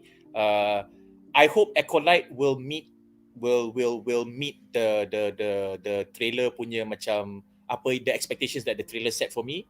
But I have a feeling that Romulus will exceed. I think Mad Max, what you see is what you get. That's what it says on the tin. So it's not gonna give you tiba-tiba in the last 30 minutes ada plot twist lah, ada epiphany lah, tiba-tiba Furiosa ni. Nah, that is not the feel for you to look for those kind of shit. So I feel that Romulus will exceed my expectations. I hope.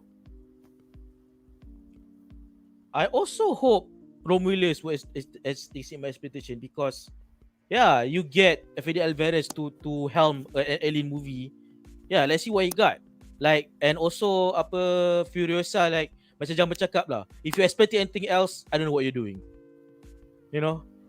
And apa tu untuk Acolyte, yeah, please surprise me, please. I would like to be surprised. Please tell me. Please surprise me. That's all I can say. Yeah, Alien Romulus, can't wait for it. Let's see how he does Alien franchise. Fede Alvarez, good luck. Yes, good luck Fede Alvarez. Alright, seterusnya kita ada soalan daripada Wan Faris yang bertanya, Knights of the Old Republic punya lore adapted by Filoni or KK tak nak buat series or movie ke? Teringin nak tengok Darth Revan ataupun Darth Bane.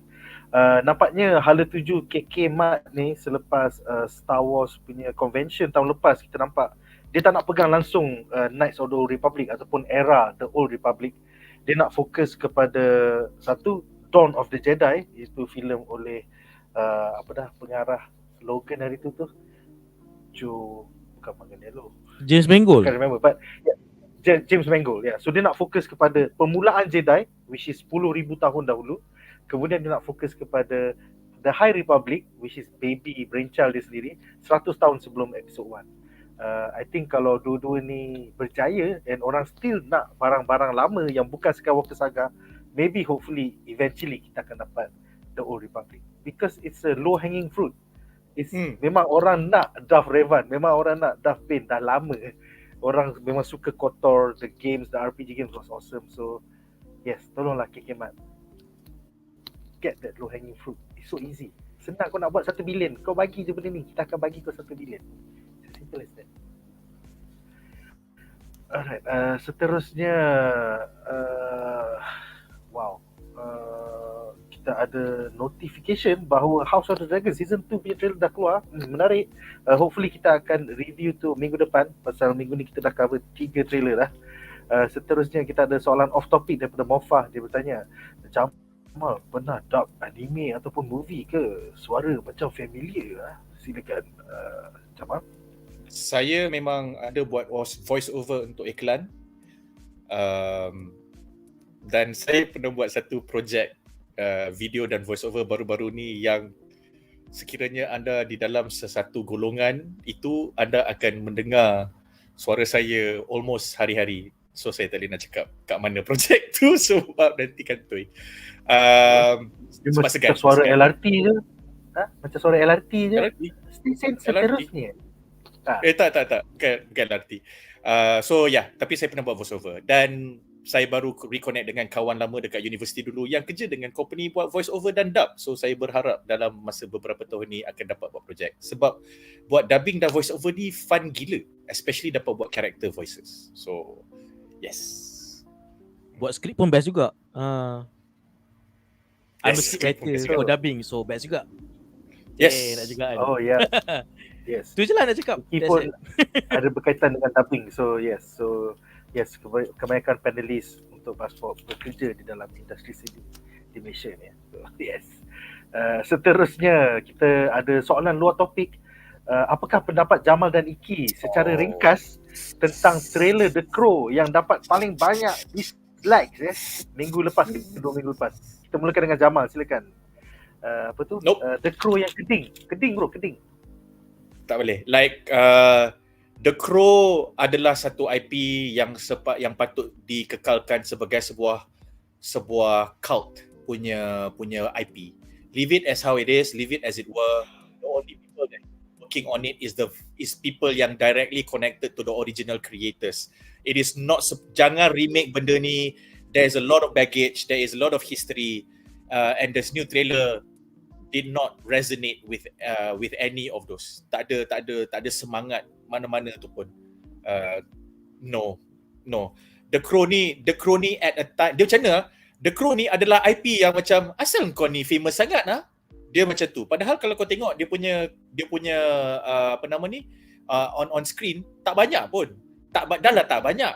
Yang sikit tu pun tak adalah successful gila babi, but it was such a cult favorite daripada dulu sampailah sekarang, cult favorite from the film fans, cult favorite from the comic fans terutamanya.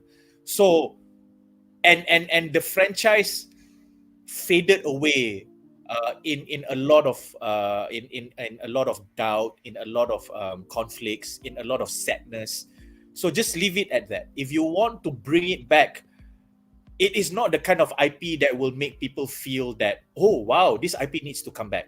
Tak ada suara-suara generasi baru, Zoomers, Gen Z ataupun Millennials, tak ada yang, atau Gen A, Gen A tak ada yang macam yang kena dengan semangat dan jiwa watak The Crow dan dunia The Crow. So you don't need to bring it back.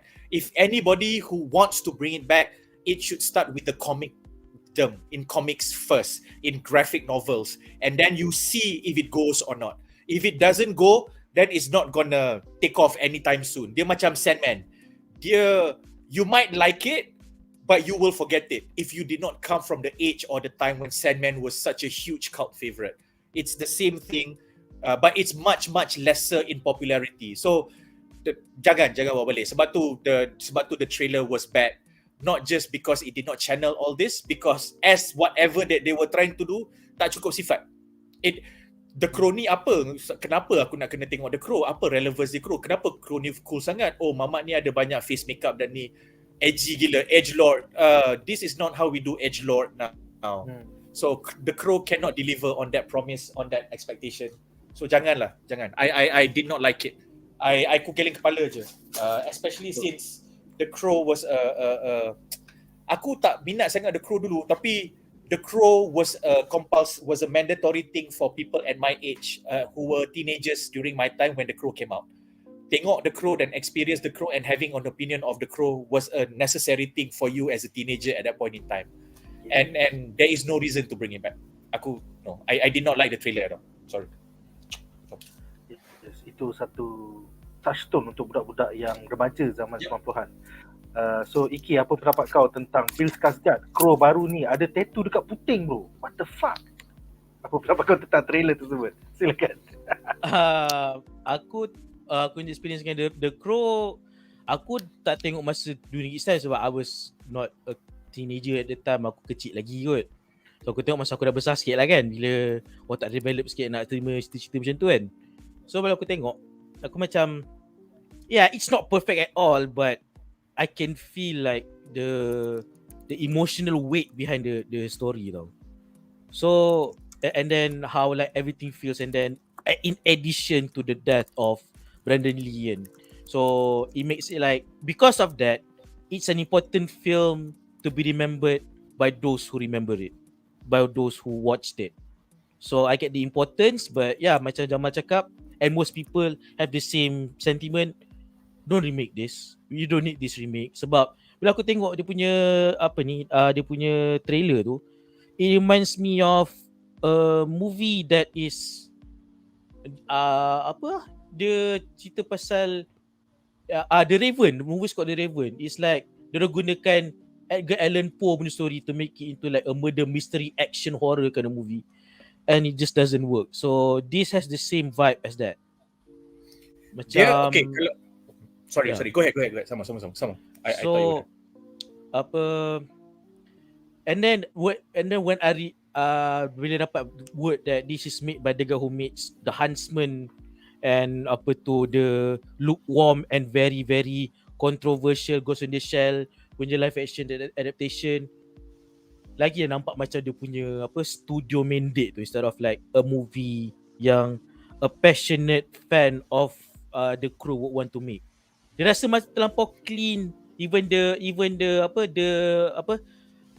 violence on screen pun looks like apa dia kata very very, it doesn't feel like raw, it feels like okay, kita dah buat storyboard, okay, rakamkan, aku letak line kat sini, nanti dia punya apa tu pisau tu keluar kat situ elok-elok kat situ, jangan terlebih macam terkurang terlebih, tak boleh, elok je kat situ. Dia macam nampak gila cookie cutter dia. I mean, I know they're trying to recapture the grittiness, but even the visual pun, it looks too clean to be a Crow movie. So yeah, I don't think it works. So yeah. Yep. Agree with everything that Iki said. Sebab it's not just about Brandon Lee and who Brandon Lee is. Okay, Brandon Lee anak Bruce Lee. It's the fact that at that point when The Crow became a film, there was a ready audience for it. That kind of grittiness was welcome, was seen as the alternative to whatever nice action films that you see for the masses and the box office, for the more rebellious kids or for the more independent filmmakers that want to do films that is outside the the PG rating.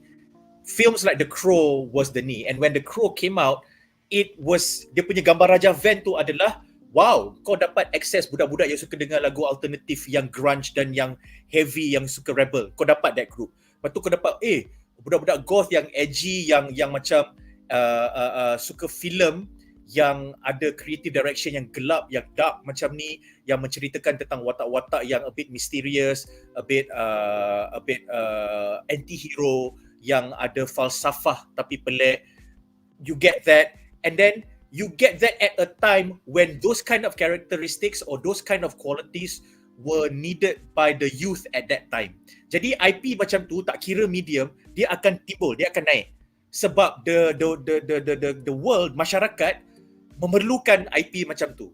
So when the film came out and it was supposed to come out, and then the hype around it, and then the comics were net, and then bila Brandon Lee punya unfortunate incident happened, the myth around that IP made The Crow more, turn The Crow into what it is. You know, whatever that it promised, it became. So when you want to bring it back, right now, bila kau nak bawa balik IP dan all that baggage atau all that story, the question is why? Do we need a character like The Crow or an IP or a story or a premise like The Crow? You don't. Because dengan kemudahan, dengan the internet, there's so many other things that you can do. You don't need to bring the saw back per se. You need to bring the saw back dalam zaman yang ada IoT, Internet of Things, dalam zaman yang ada gadget, dalam zaman yang ada hyper connectivity. Kalau saw, kau nak bawa balik saw early 2000s, dia dah jadi tak kena. Because at that time, when saw was successful, it was during that setting. Sama macam sekarang kalau kau tengok CSI Vegas, dia dah modernize the stories and the kepelikan, the murders, because this is the zaman yang kita ada sekarang. So bila kau nak bawa balik The Crow, unless kau make a loose adaptation, a remake or a next generation of The Crow, don't remake it unless you're trying to do that. But even when you do, it's not going to be The Crow anymore, because nobody believes in this whole, wow, The Crow, burung tu, that is the herald of something dark and bad and whatever not. That kind of thing doesn't excite people anymore. People are not intrigued by it anymore. Mystery doesn't come in that shape and form. So you need to find something that is, you have to make The Crow zaman ni dulu, baru you boleh remake The Crow balik. Tetapi zaman ni dah tak perlu karakter yang macam tu. So it steampunk The Crow, then you might as well go steampunk. You tak payah buat The Crow. sci-fi The Crow, you might as well go sci-fi. You don't need The Crow, faham tak? Dia tak boleh. And then sebarang benda-benda yang rebellious, it's very different now. Rebelling or going against the grain is all about being viral. It's all about controlling Keyboard your narrative via your social media. Kau kena jadi keyboard warrior and all that. Yeah, so The Crow doesn't work in that realm. And its spirit is not best manifested in that form. Jadi bila kau cuba buat tu, then it's macam Iki cakap lah, it's just a bunch of studio people. Macam kita ada banyak ni idea bank, and then dia pilih creator ni, and then creator ni kau pilih lah daripada idea bank kita ni, mana-mana yang kau nak, and this creator turns out to be somebody. Aku rasa The Crow tu macam cool juga. It is cool. Nobody said that it wasn't cool. But for you to do a film off of that now, like why? And that is the unfortunate thing lah. Somebody greenlighted. And somebody now, hey, yeah, I get to work on The Crow. Bro, make it a TV series. Do it on your own. Why do you have to spend film money and fuck it up? And then now, anybody that has a genuine interest in The Crow has to do double work to overcome the shit that you're about to release before being able to really express his admiration in his version or adaptation of The Crow. So, kau membuat masalah untuk orang-orang. So, sayang. Jangan. Why? Oh, aku rasa I think if The Crow now, you want to make it now, make a TV series, I think it's better sebab nak bagi acclimate people to who is The Crow and what does he do, why does he do the things he do, and why does he like hate people so much or whatever, or like apa cerita pasal dia punya emotional baggage tu. That work well as a TV series, a mini series even, if you want to like make it like a seasonal thing. So I think that works better instead of like a cramped up movie that might as well just butcher the movie, you know, like the Crow being butchered in the trailer. Like, and then what do you need? Silakan. No, go ahead first. Nanti aku sambung. Actually, The Crow is a product of its time. Dia daripada 30 tahun lepas, di mana music grunge dan rock and roll was the prime. Zaman sekarang is zaman Taylor Swift. Kalau kau buat Crow zaman sekarang, it should be a Swiftie yang tersakiti pasal dia tak dapat tiket untuk tengok Taylor Swift kat Singapore. So betul. So dia datang balik from the dead untuk bunuh pukimak yang membeli tiket tu dan menipu dia. Yes, it should be a Taylor Swift versi emo. Nick, aku nak buat statement, tapi ni in jest ni gurau je. Swiftie yang tersakiti, aku nak betulkan ayat kau, Swiftie. Lepas tu yang tersakiti tu aku letak strike through. Lepas tu aku letak #FTFY. Jokes aside, Nick is right. That's the best way to put it. I think The Crow is a product of its time.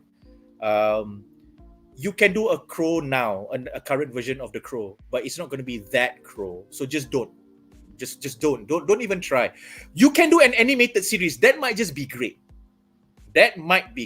But don't do anything bigger than that, because edgelord macam sekarang orang dah tak ambil The Crow Rebel. Sekarang orang nak edgelord. The Crow is not an edgelord. So faham tak? Sekarang orang punya tattoo adalah decorations. Adalah a fashion statement. The Crow punya tattoo adalah some kind of symbolic body art that represented him, and when people see the tattoo, it strikes fear. It doesn't make people feel like it's so cool and I want that tattoo on my body too. No, that's not The Crow. So people don't. Itulah visual. Banyak orang fikir benda visual. So sayang lah. Don't. Yeah. Edgelord sekarang The Paul Brothers, bukannya The Crow. Not, it will be like, I don't know who's this for. Edgelord social media, The Paul Brothers. The Paul Brothers. Yeah. Tanya lagi soalan The Crow, ambil kau. Tanya lagi. Siapa tanya? Tapi kerja orang-orang macam Nick dengan macam aku, bila aku dapat soalan macam The Crow ni, this is where we get to share a little bit about our connection with the IP lah. So macam korang sekarang tengok dan follow social media and all the content creators and whatever not, dulu bukan zaman social media, benda-benda yang kita gravitate tu, benda-benda yang memenuhkan masa kita adalah benda-benda macam ni. Oh fuck, The Crow ni macam mana? Because if you do Crow wrong, it's going to turn out exactly like The Spirit. Oh shit gila. Kan? Ia adalah macam, alamak, Frank Miller berjaya lah. The film adaptation of Sin City berjaya. Apa lagi yang kita boleh buat? Snyder 300 dah jaya, Sin City dah berjaya, kita buat The Spirit. Let's go! And it's fucked up. exactly why you don't do it. So the crow is another spirit and you already have a precedent with the spirit. Hancur tu. Hancur.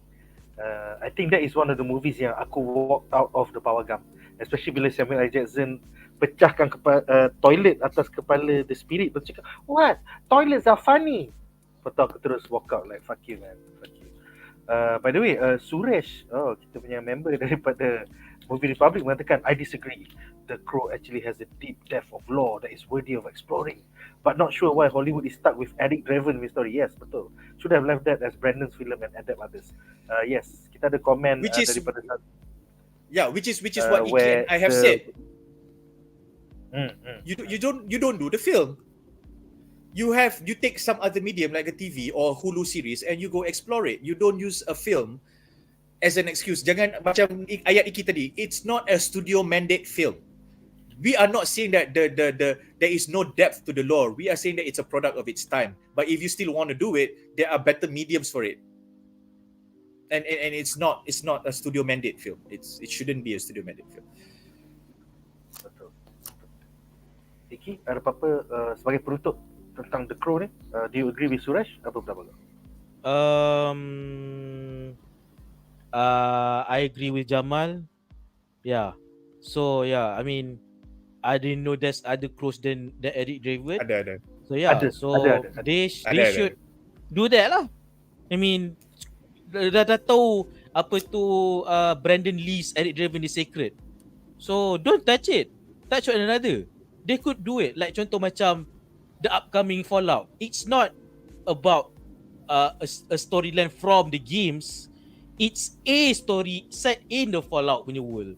So do something like that instead of this. Okay, so aku nak digress juga in case our smart viewers pick it up. So kalau ada viewer Star Wars yang question, habis tu kenapa ramai orang benci Endor? Orang tak benci Endor. Orang benci the fact that bila benda macam Endor keluar, all the previous works that KK Mat buat yang gagal, lepas tu dia buat benda Endor, lepas tu orang yang tak kisah pasal benda-benda yang gagal sebelum ni, lepas tu gunakan Endor sebagai alasan nak kecam orang-orang yang bising tentang benda-benda yang gagal sebelum ni. That is what people know. Because Endor is the marker for that. Faham tak? So orang-orang macam aku adalah, kalau kau boleh buat Endor, kenapa kau tak buat Endor sebelum kau buat semua benda lain yang tak menjadi ni? Macam Solo. Yeah.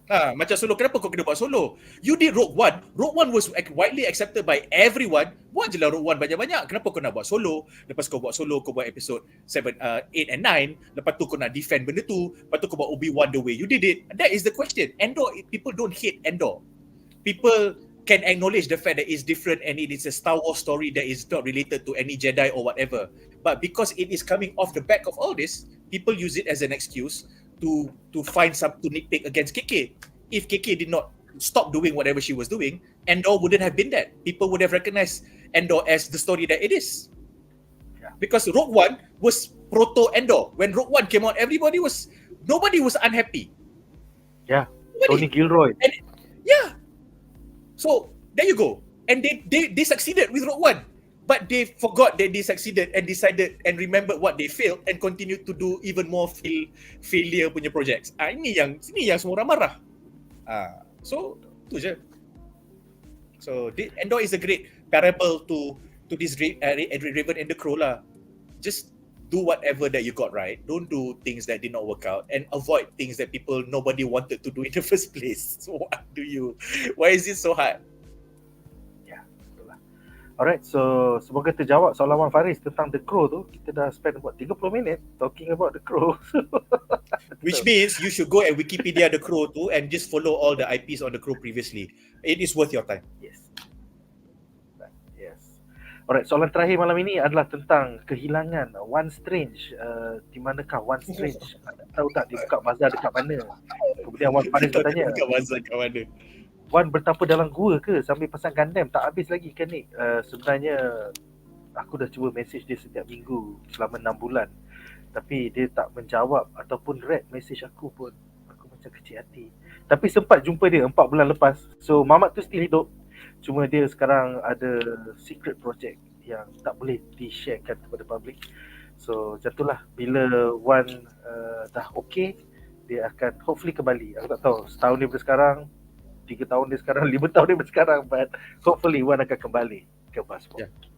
Dan bila dia kembali, kita orang takkan marah, takkan hukum, kita orang just nak cakap one thing, just one, before you come back completely into the fold and be a panelist that many miss and enjoy, kau kena tengok Endor sampai habis. Paksa dia tengok Endor, paksa dia. Yes. Kalau kita kena tengok Endor dengan dia, kita tengok Endor dengan dia. Aku okay, aku suka Endor, so let's go. I can watch it again. Yeah. Tengok meledak dia sebab aku tulis skrip. I wrote the meledak skrip for Endor, so Nice, man, nice. Okay. It'll be a cold day in hell bila Wan akan tonton Endor dengan kita, but hopefully one of these days. And dia bukan tak jawab message aku je, Adi bersama, Jamal bersama, so itulah Wan dah lama menghilang. Aku selisih dengan dia dekat kedai, dia main Magic, this was 2 months ago, 3 months ago, dia tak tegur. Uish, sampai macam tu. Aku kena tegur dia. Lepas tu macam dia layan macam tu je. Sebab aku rasa dia in character, dan sebab dia yalah macam Acolyte lah. Bila dia dah tahu dia kena buru dengan Acolyte mana-mana yang nak bunuh Jedi. Tak, dia bukan Jedi, dia Sith. Dia lah Sith. So dia nak menyorok daripada Jedi lain detect dia. Yes. The darkness will rise again, hopefully one of these days. Alright The guys. darkness is planning. So- That is what's going on right now. The darkness is planning. Alright guys, so itu saja untuk malam ini. Terima kasih kepada para panelis kita, Jamal, Raslan, Kaki drama kita, dan juga Iki Ali daripada The Brothers Ali.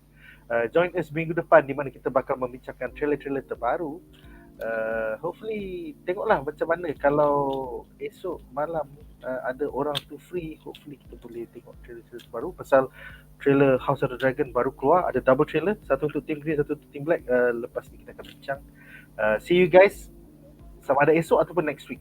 Majulah fandom untuk negara. Bye guys.